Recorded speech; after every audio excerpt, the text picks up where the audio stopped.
Welcome to SPR City, Chennai's largest integrated township. கற்பூரம் கரையும் கோயில்.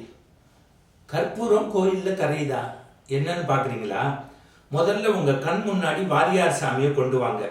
ஒரு கோவிலுக்குள்ள எப்படி போகணும்னு அப்படியே படம் பிடித்து நமக்கு பாடம் எடுக்கிறார். கோவிலுக்குள்ள ஒரு அர்ச்சனை கூடையை கொண்டு போறோம். அந்த அர்ச்சனை கூடையில ஒரு தேங்காய் இருக்கு பாருங்க, அதனுடைய மதிப்பு சுமார் 20 ரூபாய். ஒரு வாழைப்பழம் இருக்கு பாருங்க, அதனுடைய மதிப்பு 5 ரூபாய். வெத்தலைப்பாக்கு இருக்கு பாருங்க, அதனுடைய மதிப்பு 4 ரூபாய். கற்பூரம் 1 ரூபாய். இப்ப கோவிலுக்குள்ள போறோம், பேர் என்னன்னு கேட்கிறாங்க, குளம் என்னன்னு கேட்கிறாங்க, கோத்திரம் என்னன்னு கேட்கிறாங்க.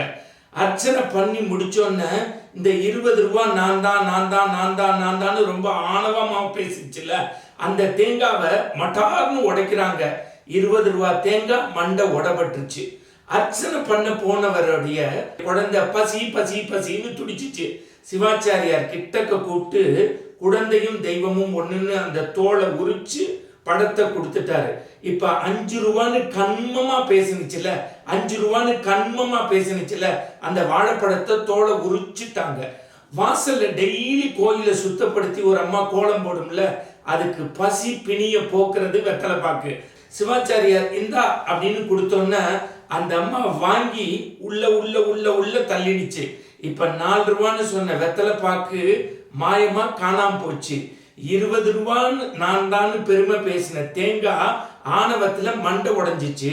5 ரூபாங்கிற வாழைப்பழம் கண்மையினால தோல் உறிஞ்சிச்சு. அட 4 ரூபாங்கிற வெத்தலை பாக்கு மாயமா மறைஞ்சிருச்சு.